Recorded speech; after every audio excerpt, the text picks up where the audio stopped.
Okay, so we've moved on to the bones of the pelvic girdle and lower limb, and here is one of the hip bones, and the other name for the hip bone is the coxal bone, and the two coxal bones are what fuse to the sacrum to create the pelvic or hip girdle.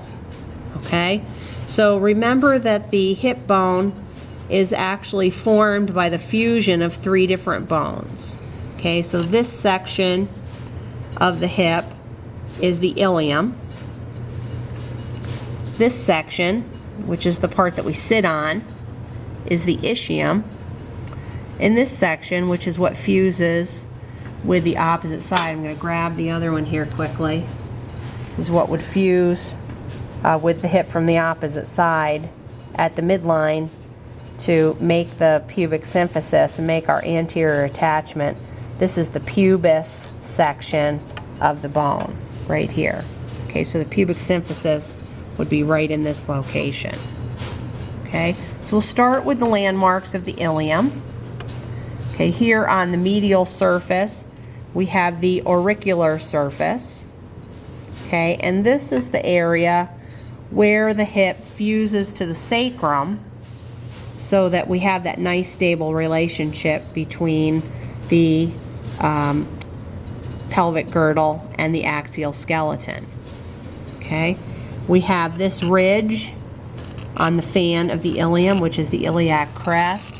This is where you would put your hands. If you put your hands on your hips, this is where you put your hands, on your iliac crest. Okay, anteriorly from the crest we find two bumps, the anterior superior iliac spine and the anterior inferior iliac spine, both locations of muscle attachment. And then as we come on the posterior side, looks a little broken up on this one, but you have a bump here on the posterior side. This is the posterior superior iliac spine. Okay, the slight depression that you see in the iliac bone is the iliac fossa.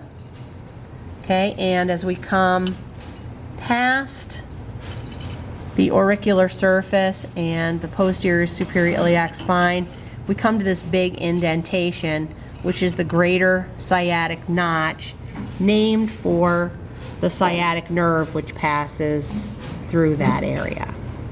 Okay, now in the ischium, if we go past the greater sciatic notch, we come to the ischial spine. And then past the ischial spine we have a smaller indentation, which is the lesser sciatic notch. Okay, as we go past that we find this roughened area that you can see here. This is the ischial tuberosity, and this is the part that we're actually sitting on. If you ride a bike and your bike is annoying your posterior, which happened to me last weekend on my bike ride, that's the part that's actually getting annoyed by your seat.